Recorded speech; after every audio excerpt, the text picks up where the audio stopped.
Over the gray skies of Schweinfurt, October 14th, 1943, 26,000 feet above Germany, a formation of B-17 flying fortresses droned east through a storm of flak and fire. The mission: cripple the enemy's ball-bearing factories, the beating heart of the Nazi war machine. Each aircraft weighed 32 tons, armed with 10 machine guns and 10 men. Each man knew the odds. Out of every 3 fortresses that took off, 1 wouldn't come back. In the lead bomber, Hell's Angel II, Captain Frank Delaney adjusted his oxygen mask, the frost on his goggles thick as glass. "Keep tight, boys," he said through the intercom, his voice shaking as the first wave of black bursts erupted ahead. "This is where the math begins." The Luftwaffe was waiting. Focke-Wulfs dived out of the sun, slicing through the formations like wolves through a herd. The sky turned into geometry, arcs of tracers, converging vectors of death. A fortress to their left exploded mid-air, wings shearing off in symmetrical spirals. To their right, another limped, fire trailing from the port engine. Then Hell's Angel II took its first hit. A cannon shell ripped through the wing root, severing a hydraulic line. Fuel sprayed like mist, igniting instantly.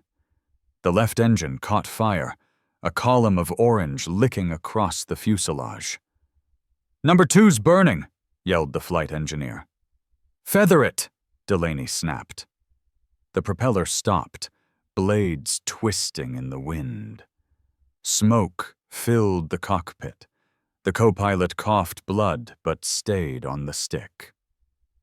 Below them, the target, the Schweinfurt factories, came into view, shimmering behind the smoke.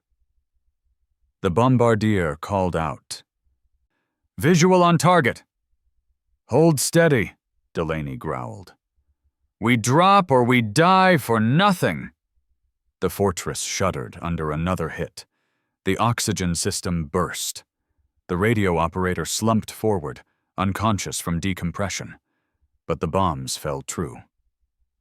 The bay doors opened, and a ripple of 500-pounders cascaded down like clockwork. Direct hits, fires spreading across the industrial sprawl below. The crew cheered, just once, before the tail was sheared by 20mm shells. The rudder jammed. The plane was barely controllable. "We're losing her!" the co-pilot gasped. "Not yet," Delaney said, forcing the yoke forward. "She's a fortress. She'll fly through hell if we tell her to." The B-17 groaned as if alive.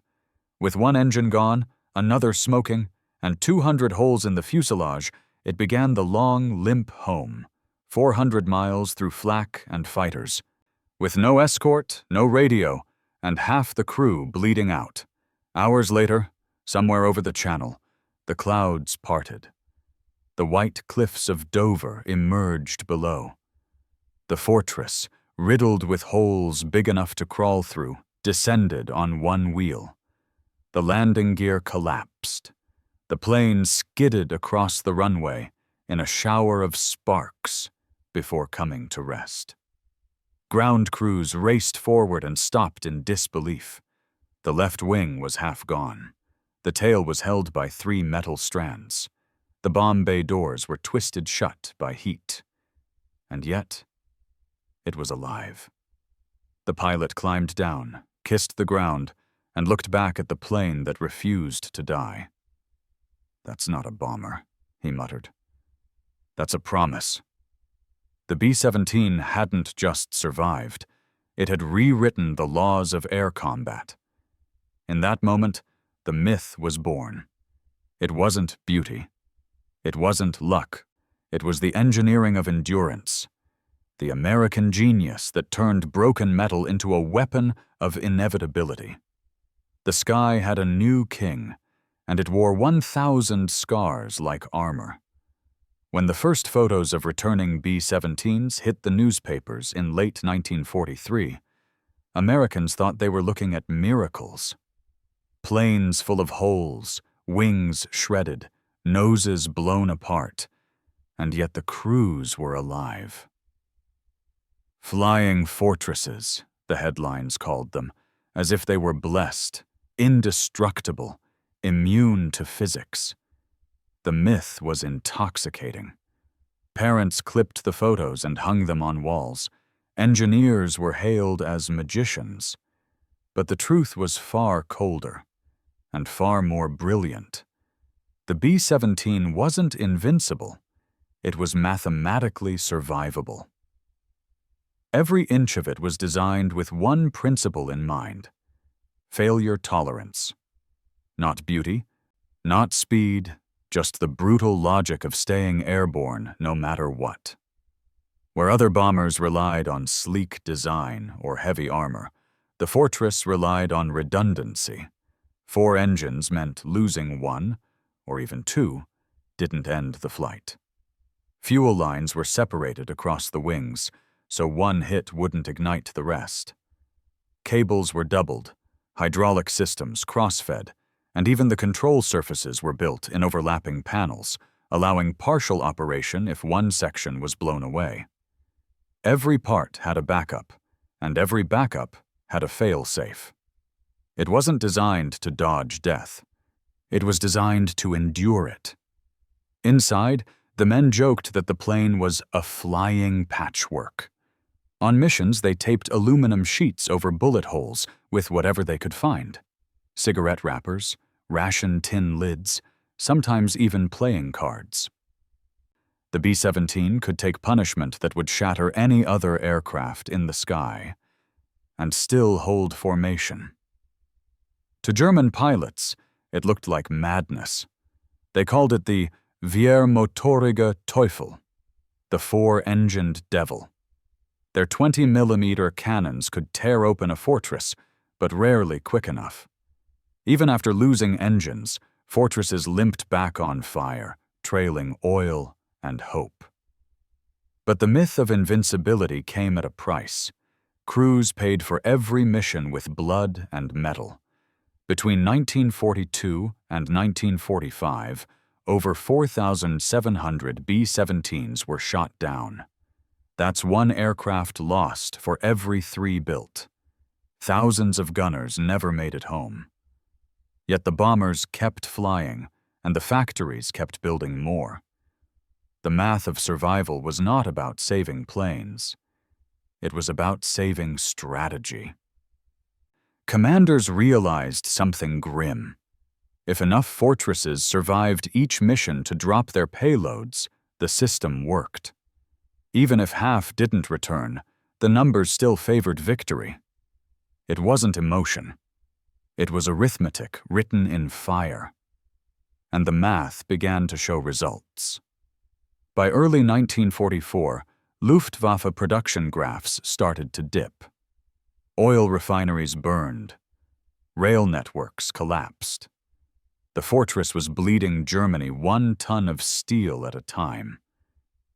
Still, pilots knew the myth could get you killed.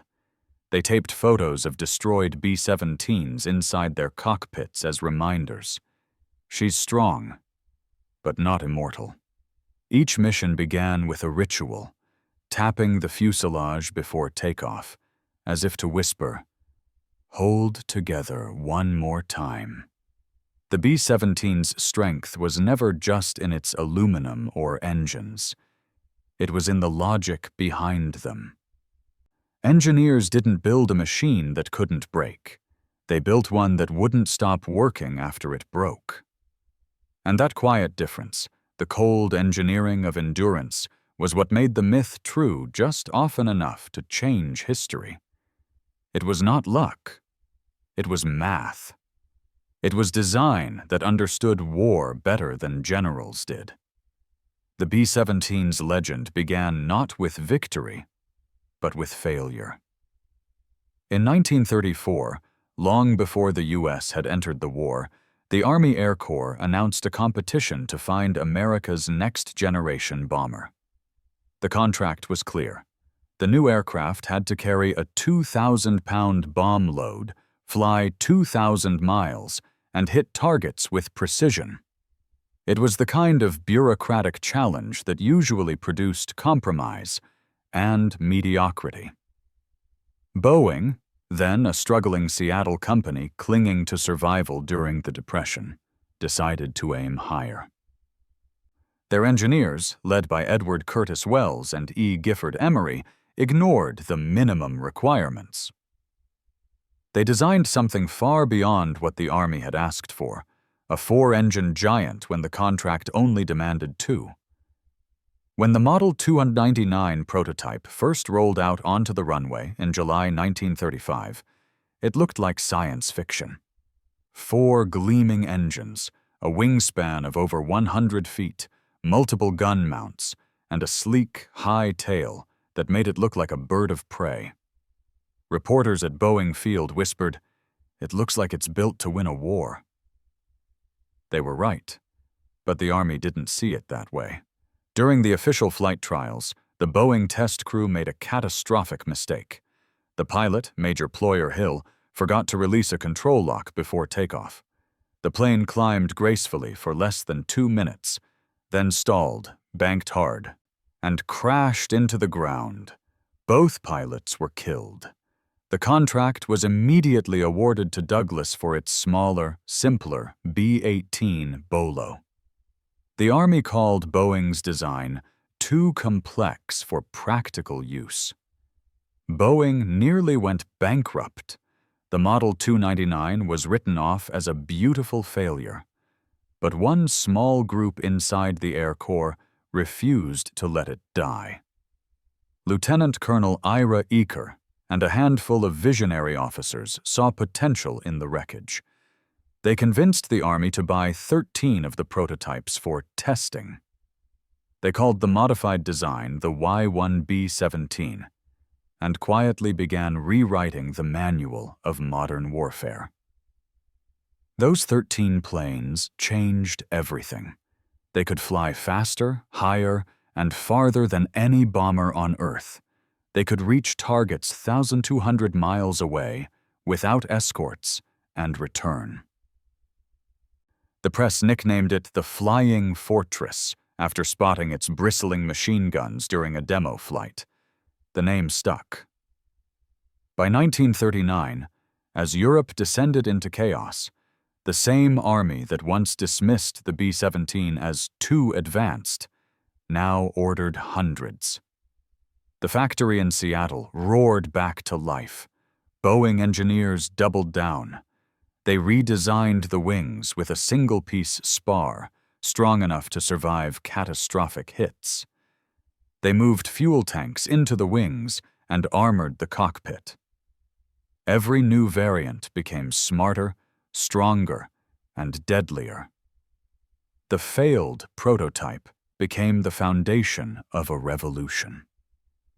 When the war finally came, that same design, once called impractical, would fly over Berlin, flatten entire supply chains, and carry American firepower deeper into Europe than anyone thought possible.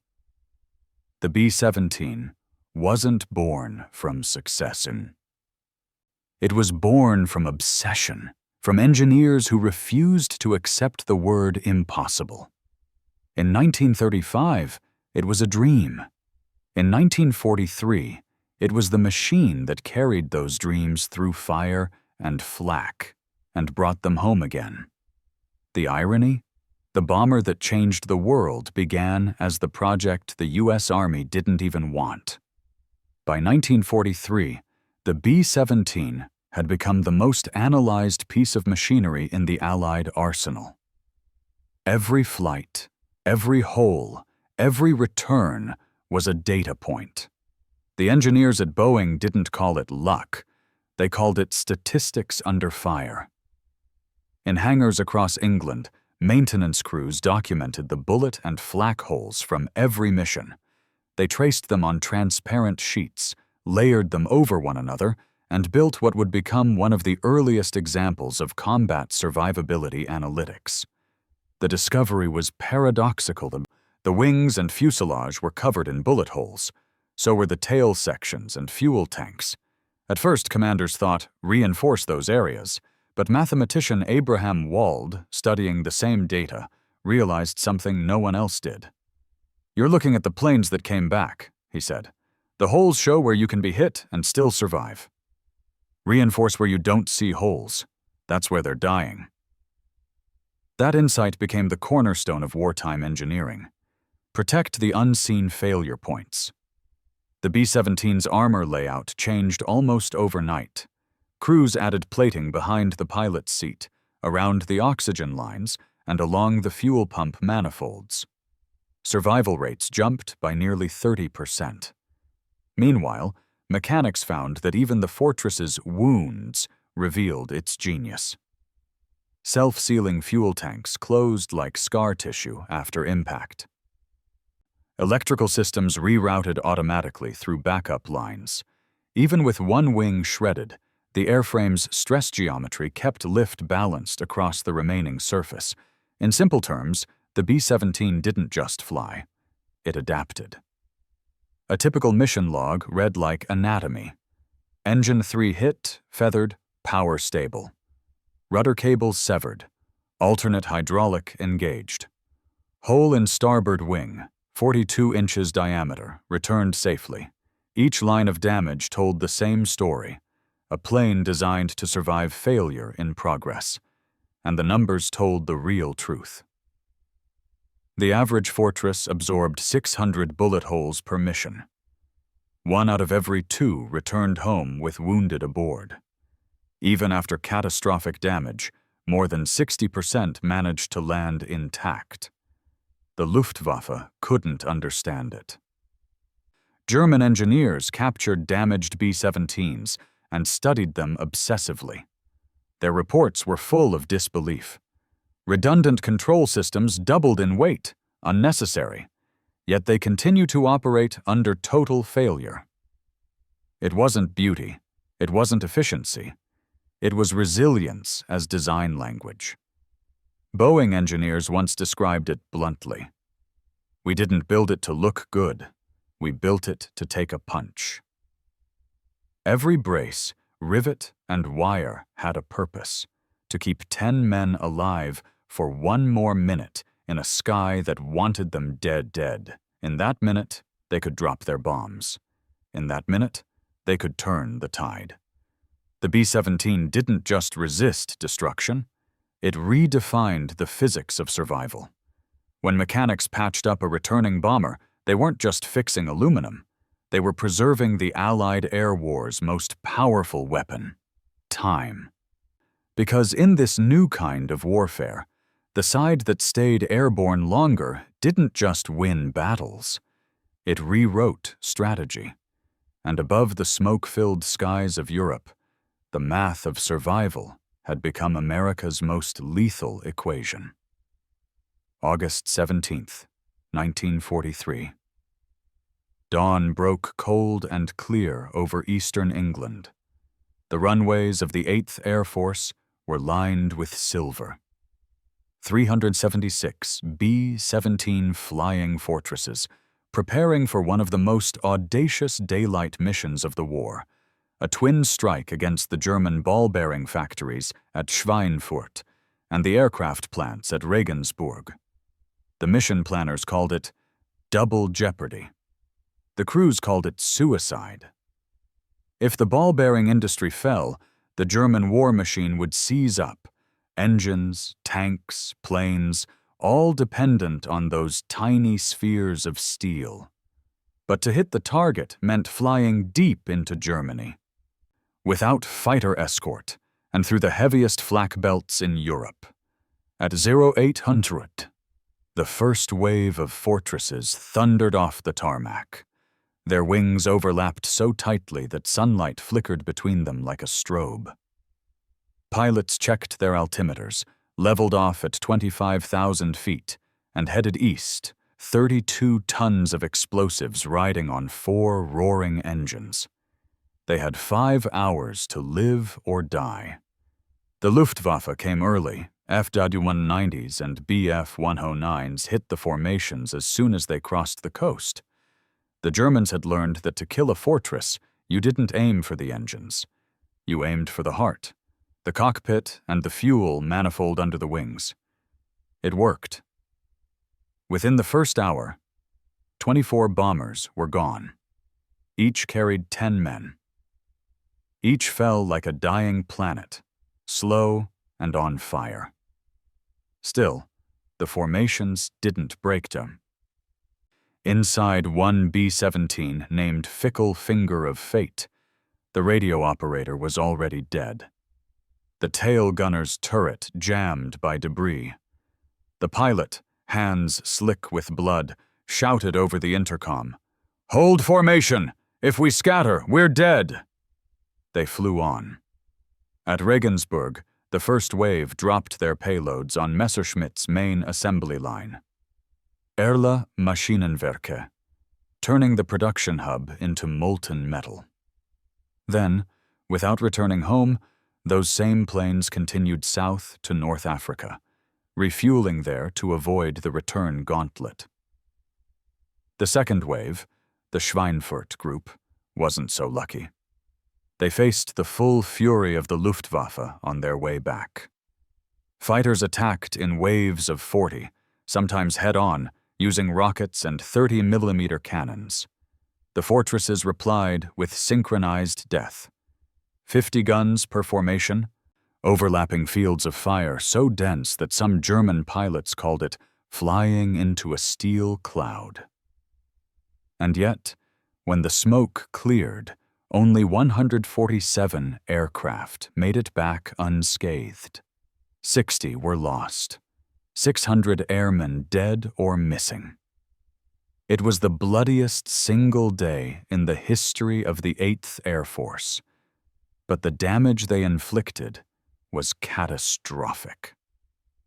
Within weeks, the German ball-bearing output dropped by 38%, paralyzing production across multiple fronts. The engineers' math had been right. Even if half the fleet didn't return, the system still won. Attrition wasn't a failure. It was the strategy. When the survivors landed, ground crews could see daylight through the fuselages. One plane had 1,200 holes and a missing elevator. Another landed with only one working engine. And yet, when you asked the men why they kept flying those missions, the answer was always the same. Because she always brought us home once. The Schweinfurt-Regensburg raid proved two things: that the B-17 could survive the impossible, and that its endurance could break an enemy's industry faster than their army ever could. It wasn't the most glamorous victory. It wasn't the cleanest. But it was the moment the Allies learned the price of crippling a superpower, and the flying fortress paid it in steel, sweat, and blood.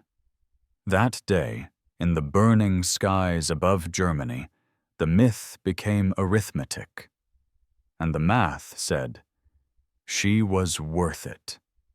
After Schweinfurt, even the men who flew the B-17 called it madness. Entire squadrons were being erased in a single mission. The sky over Europe had become an equation of attrition, engines against factories, bomb loads against production lines, courage against time. But behind the blood and chaos was a second war, one fought not in the air, but in the factories of America. When the Army Air Forces lost 60 fortresses in a single day, Detroit built 70 more by the next week. Every time a German flak gun tore a hole through aluminum, an American assembly line stamped out another panel, another wing, another future. The U.S. didn't just send bombers, it sent momentum.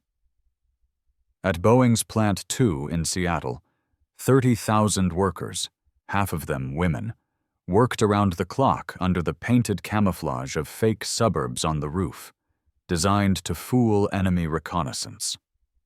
At Douglas in Long Beach and Lockheed in Burbank, machines thundered day and night. Between them, they built one B-17 every 63 minutes. Meanwhile, in Germany, production was strangled. Allied bombing of ball-bearing and oil plants meant every new Luftwaffe fighter took twice as long to finish. Each fortress destroyed over Germany cost America 10 tons of aluminum. But it cost Hitler his air force. The math flipped. By early 1944, the Luftwaffe could only replace one fighter for every 5 it lost.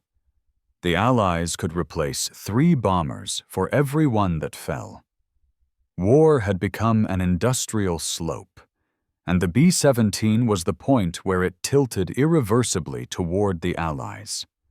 Still, the replacement war had a human cost. Air crews rotated so fast that new pilots barely knew their crews' names before takeoff. The average lifespan of a bomber crewman over Europe, 14 missions. Each squadron photograph became a countdown of faces, smiling men who would be gone within a month. Back home, their absence was filled by workers who understood exactly what was at stake. Riveters kept score. Machinists hung photos of lost crews beside their workstations. Every time news came of a downed fortress, production sped up, not slowed down. The bomber wasn't just a weapon anymore. It was a promise. One America kept renewing at a scale no other nation could match. In Germany, Luftwaffe ace Adolf Galland once told his superiors, "We are fighting against factories, not airplanes." He wasn't exaggerating. The fortress had become both a flying machine and a manufacturing symbol. For every mission lost, another would rise. For every hole burned through its aluminum skin, another layer of innovation was welded on. New Norden bomb sights, better armor plating, stronger turbo superchargers. The aircraft evolved in real time, mid-war, mid-battle. It wasn't perfection that won. It was repetition refined by suffering. By the spring of 1944, the numbers no longer scared the men who flew. The B-17 wasn't just a plane. It was a system of survival, a self-replicating weapon powered by factories, mothers, and the belief that endurance itself could be engineered. The German war machine was a clock. Precise, elegant, and brittle. The American war machine was a furnace, chaotic, loud, and unstoppable. And from that furnace, every hour, another fortress was born. December 20th, 1943. The kind of cold that cracks steel. Above Bremen, the air was alive with fire. Smoke trails and shattered aluminum fell like snow. In the middle of it all limped a single, dying B-17 named Ye Olde Pub. Its nose was gone. The front guns were twisted metal. One engine was dead, another sputtering, and the tail gunner was unconscious. The oxygen lines were severed. The radio was shot to ribbons. The aircraft was less a bomber now, and more a barely flying tomb. But somehow, still in the sky. Inside, 21-year-old pilot Lieutenant Charles "Charlie" Brown gripped the controls with numb hands. It had been his first mission. Half his crew were wounded. Blood froze to the floor. The tail section was held together by little more than faith and airflow. At 28,000 feet, frost covered the glass like smoke. Brown struggled to keep the fortress level as he drifted away from the formation. Alone, crippled, and deep inside Germany. Then came the shadow. A Bf-109 fighter appeared out of the haze, closing fast. Brown braced for impact, certain it was over. But the German didn't fire. Instead, the fighter eased alongside, wings level. Through the canopy, Brown could see the pilot, Franz Stigler, a veteran ace with 22 kills. Stigler's thumb hovered over the trigger. Then he saw the faces inside, the wounded navigator trying to hold pressure on a bleeding man's throat. The tail gunner slumped and still. The B-17 was already beaten. He eased off. Instead of finishing the kill, Stigler pointed forward, a gesture meaning, "Go home." Brown stared, disbelieving. The German plane flew beside Ye Olde Pub for nearly 10 minutes, guiding it toward the North Sea.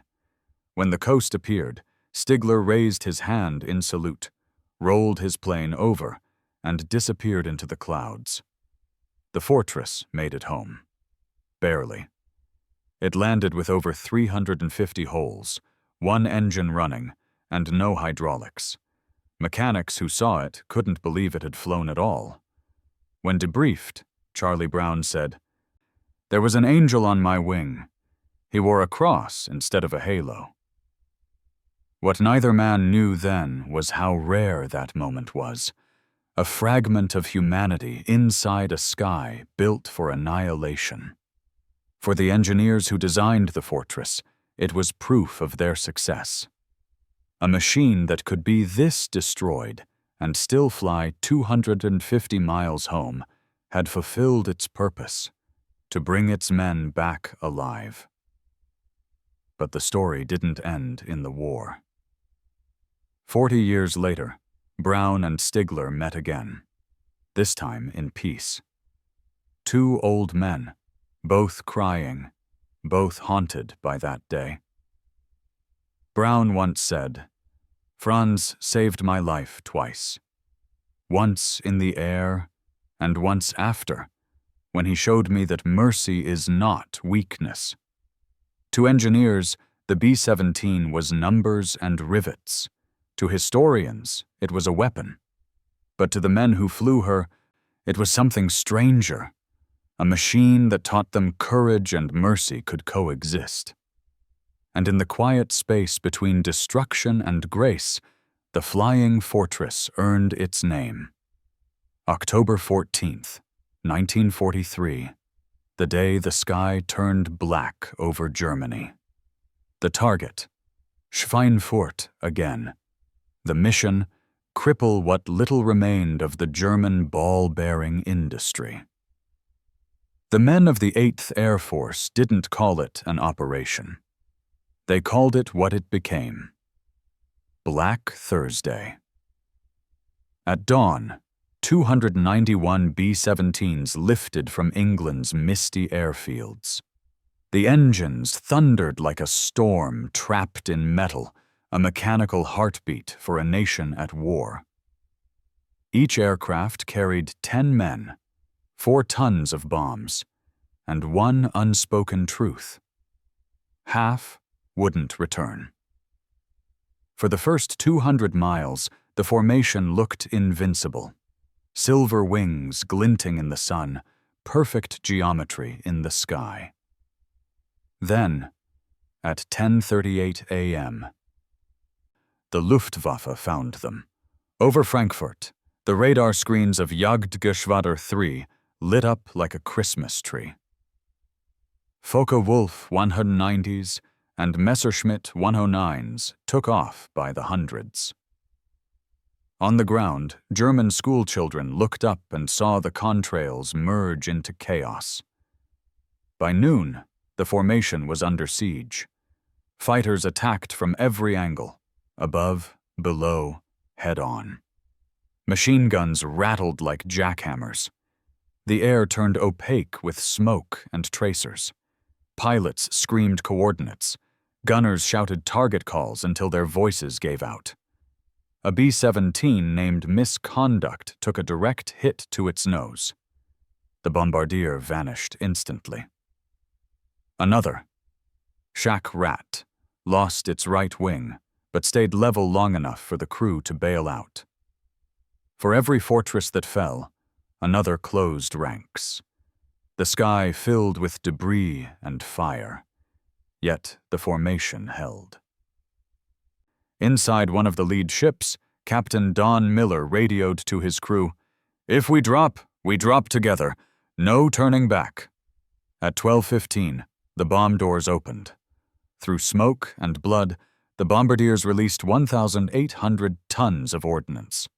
The bombs fell in silence, then hit the Schweinfurt factories like hammers of thunder. When the smoke cleared, the ball-bearing plants were ruined, the precision lathes shattered, the foundries blazing. German industry had just lost its mechanical heartbeat. But victory had a price. Out of the 291 bombers that took off, 60 were destroyed and 138 damaged beyond repair.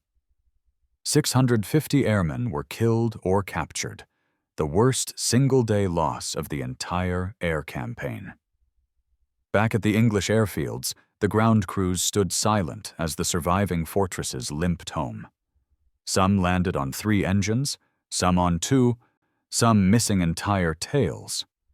One, the knockout dropper, had holes large enough for mechanics to crawl through. When the last bomber touched down, its landing gear collapsed and it skidded across the field, sparks trailing into the grass. The pilot, bleeding from his arm, climbed out and whispered to the nearest crew chief, "She made it home. That's all that matters." The 8th Air Force called it a strategic success. The men who flew it called it a graveyard. But Black Thursday forced a reckoning and a rebirth. The Air Corps finally accepted what every engineer and crewman already knew. The fortress could survive, but not alone. Within months, the long-range P-51 Mustang entered service. With its drop tanks and speed, it could finally escort the B-17s all the way to Berlin and back. The bomber's shield had arrived. Together, they flipped the balance of the air war. By mid-1944, Germany's fighter losses had tripled. Allied bombers could now strike oil plants, factories, and transport lines without suicide odds. The flying fortress had done its job, not by being perfect, but by forcing evolution through pain. Black Thursday was its crucifixion, the moment when the myth became mortality, and mortality became strategy. The B-17 had bled enough to teach the world a lesson written in smoke. Endurance isn't free. It's bought with everything you have left. By 1944, the B-17 Flying Fortress had done something no one believed possible. It had turned survival itself into a weapon. The machine that began as an underdog prototype was now the backbone of daylight precision bombing, the centerpiece of the Allied strategy to suffocate the Reich from the sky. It wasn't faster than a Messerschmitt, it wasn't sleeker than a Spitfire, and it wasn't the biggest bomber of the war, but it was the only one that kept coming back.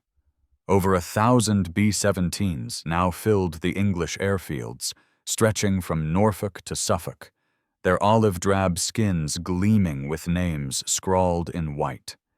Memphis Belle, Hell's Angel, 909, the Swoos. Each name carried ghosts, each bullet hole a signature of someone who made it home. To the engineers at Boeing, the Fortress was proof of concept. To the men who flew her, it was proof of faith. Crews talked about their aircraft like living beings. They had personalities, tempers, even moods. One might climb like a hawk, another might pull to the left during turns. When a bomber limped home with half its fuselage missing, crews whispered its tail number in reverence, as if it were sacred. Mechanics refused to scrap some of them.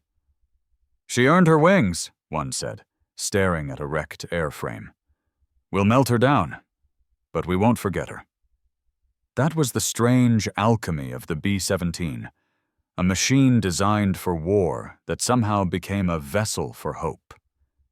It outlasted everything the Luftwaffe threw at it: 20mm cannon shells, radar-guided flak, the dreaded F-190's vertical attacks. Its survivability wasn't a miracle. It was design married to willpower, the fusion of American engineering and the sheer stubbornness of 10 men who refused to die quietly. Even the Germans began to respect it. Luftwaffe ace Adolf Galland once said, "When you attacked a fortress formation, you weren't fighting planes, you were fighting a wall of guns." That wall of guns was the mathematical embodiment of Allied doctrine: saturation, resilience, inevitability. By late 1944, the sky itself had turned American. The Luftwaffe could barely muster 300 interceptors on any given day, while the Allies sent thousands of bombers escorted by P-51s that cut through them like scalpels. The fortress had broken the unbreakable. Inside Germany, the bombs fell not just on factories, but on morale. Workers fled production lines, fuel dried up, steel plants went cold. Hitler's empire had built its strategy on precision. The B-17 buried it under persistence. When Allied troops finally crossed the Rhine in 1945, the war below was already half over. The factories were rubble, the railways severed, the oil gone. The fortress had done its job from 30,000 feet without ever seeing the faces of those it defeated. The engineers who built it never imagined it as beautiful, but history would remember it that way. Its silhouette became a symbol of endurance: thick wings, proud nose, defiant tail. A plane that wasn't supposed to survive had become the aircraft that refused to surrender.